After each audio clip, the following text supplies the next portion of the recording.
vou passar a palavra ao professor Richard Santos, da Universidade Federal do Sul da Bahia. Boa tarde a todas as pessoas presentes.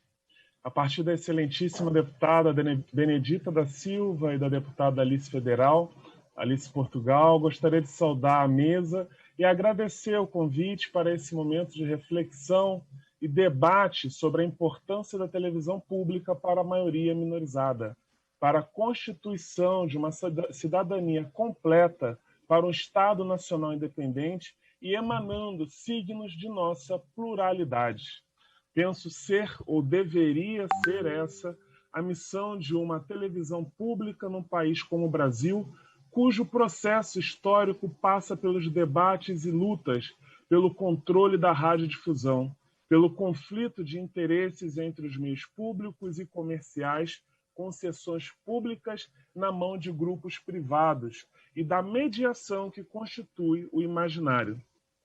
Porém, como recentemente comemoramos o Dia da África, é de um africano que tomarei emprestado uma máxima para contextualizar esse momento especial. É preciso pensar para atuar e atuar para pensar melhor. Vou repetir. É preciso pensar para atuar e atuar para pensar melhor. Essas palavras de Amílcar Cabral, intelectual, pedagogo e liderança nas independências da Guiné-Bissau e Cabo Verde, diz muito da missão da TV pública frente a uma nação que não completou sua independência e vive sob o julgo dos interesses do mercado financeiro, das organizações internacionais e dos oligopólios de mídia que agendam suas demandas e influenciam a vida social no imaginário coletivo, nos destinos do país, de sua população e no controle das políticas emancipatórias.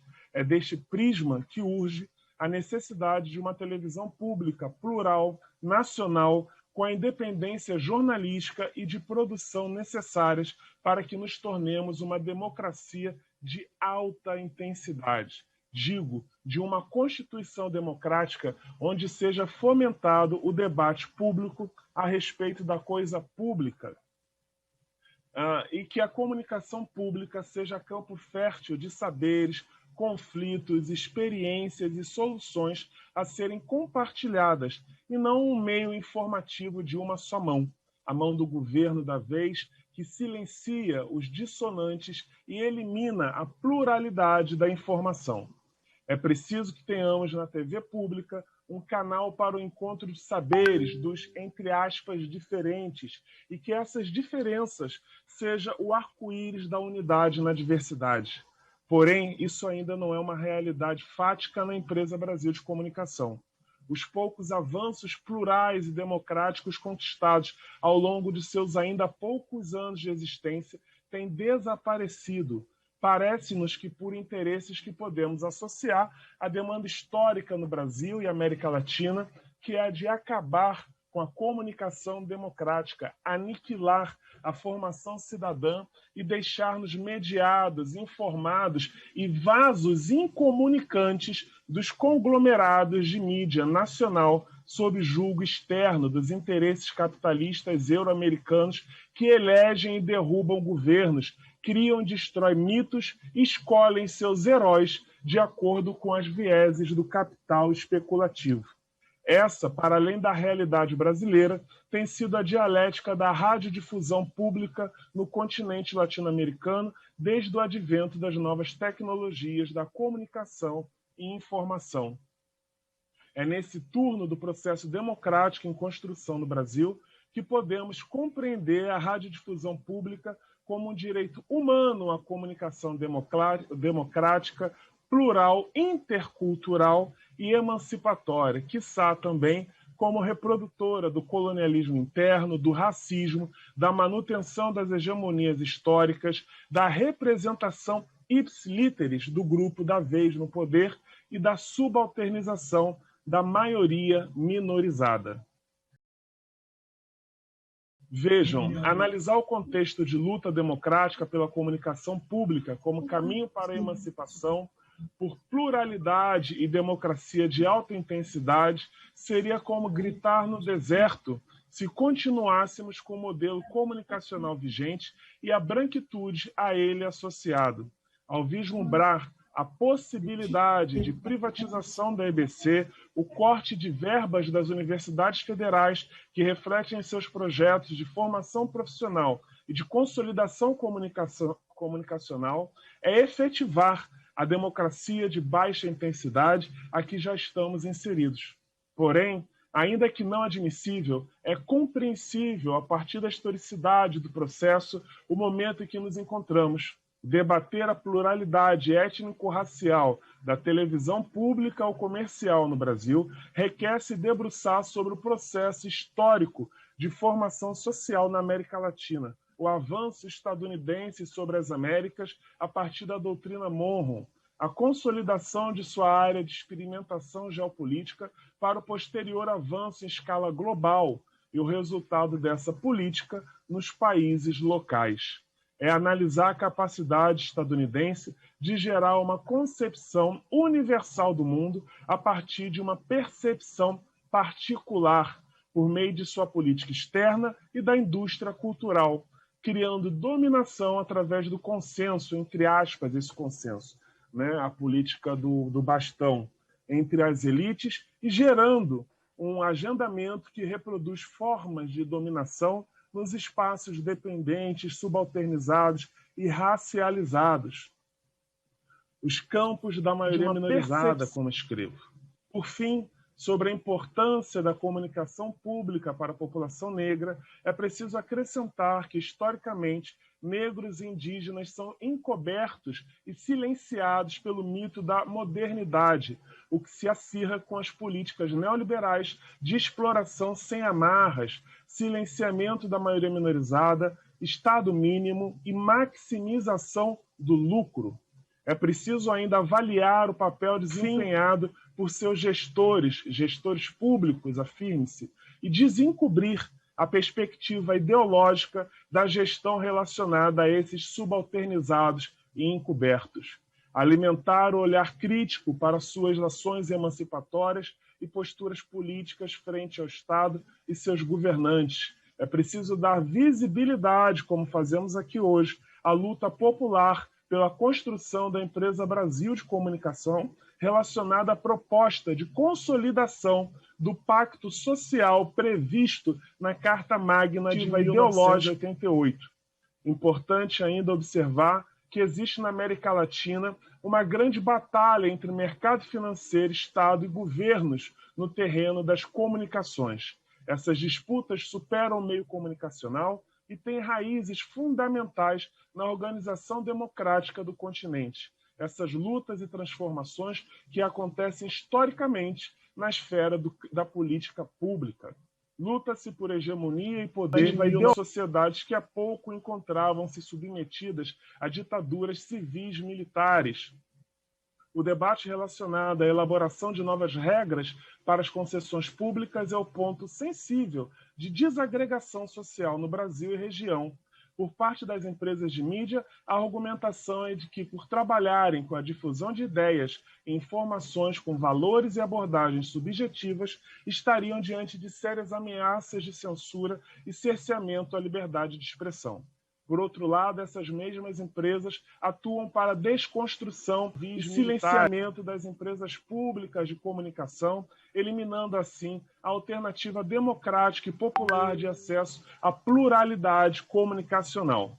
Sob uma série de pressões externas e internas dos grupos associados ao neoliberalismo internacional e das pressões sofridas desde Getúlio Vargas pela não regulação dos meios, é possível observar que, no caso do brasileiro, a não revisão dos critérios de concessões de outorgas às emissoras, processo influenciado pelo poder econômico dos barões da mídia, sob a égide da globalização e de suas relações de assédio ao Estado através dos governantes da vez, é algo usurpador do real poder imputado pelo povo ao representante do Executivo Nacional e principal trava para o avanço da televisão pública, o fortalecimento da participação cidadã e a emissão de signos e cores que representem a pluralidade socio-humana do Estado Nacional. Concluindo, É difícil pensar a comunicação desassociada das produções de sentidos, da capacidade do emissor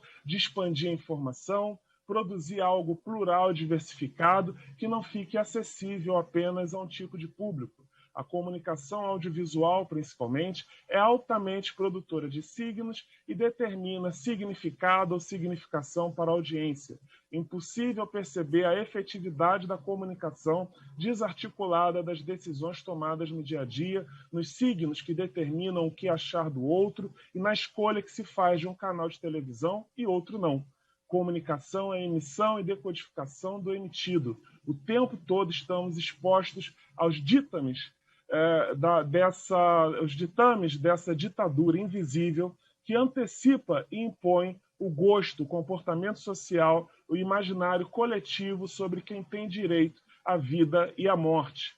Já concluindo, assim que a emissão de informações para uma plataforma pública determina por si o texto a ser recebido pelos receptores e reflete o estágio democrático de um país. Discutir a comunicação pública, conforme iniciei minha apresentação, é tratar da democracia em sua alta ou baixa intensidade. Não são apenas as instituições, as normas e os recursos políticos que estão permanentemente em disputa nas democracias. O discurso, as narrativas e representatividade coletiva é ponto fulcral para a consolidação democrática. A comunicação pública, a partir da EBC, como temos hoje, não contempla a pluralidade que almejamos e esse vácuo relacional entre emissão e recepção parece-nos proposital para o enredo sobre seu desmonte e eventual privatização, indo de encontro aos anseios da soberania popular registrados na Carta Constitucional de 1988 e impacta na representação e constituição político-produtiva da maioria minorizada no campo da comunicação pública. Eu quero agradecer, Benedita, deputada Benedita, dizer que hoje estou aqui na Federal do Sul da Bahia, em Porto Seguro, mas cresci com a sua militância, sou do bairro do Rio Comprido, no Rio de Janeiro, me tornei militante do movimento negro a partir das experiências vivenciadas também contigo. Então, para mim, isso é um momento de orgulho e muita satisfação poder compartilhar nossas experiências e aprendizados, né? E essa luta pelo reconhecimento da importância da comunicação pública, uma comunicação pública para a emancipação e fortalecimento das cidadanias. Queria tocar aqui, a partir dessa oportunidade que tivemos hoje, com a professora Helena Teodoro, com a minha querida colega Juliana Nunes, o professor, amigo João Jorge, em 2 pontos. Um, falar sobre anticolonialismo e o outro, falar sobre soft power. Né? Eu hoje me tornei um pesquisador da comunicação pública no Brasil e na América Latina. Posso dizer que a comunicação pública nos países latino-americanos, seja de direita, com governos à direita, governos à esquerda, quiçá a extrema-direita, mas uma extrema-direita racional e nacionalista, ela é utilizada como bandeira para o fortalecimento das nacionalidades, da pluralidade e do... Eu queria entender como a EBC, deixa a pergunta nesse sentido, como a EBC contribui para o fortalecimento da nossa nacionalidade e da cidadania para que não tenhamos, como disse o professor Milton Santos, cidadanias mutiladas.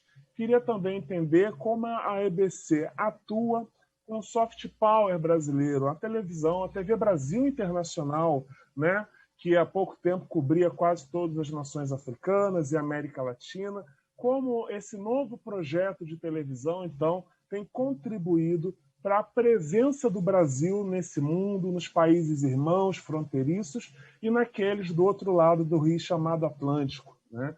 Eu penso que a televisão brasileira, a radiodifusão brasileira, ela é historicamente acompanhada pelos países e pelos falantes de língua portuguesa e percebo um enorme distanciamento no contexto atual desse papel do Brasil e da comunicação pública brasileira como um player internacional.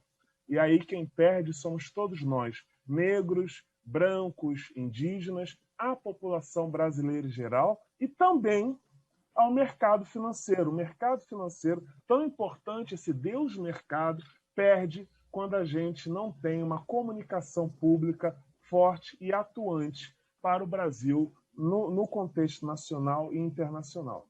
Bom, deixo aqui minhas saudações e alegria estar e dividir esse momento.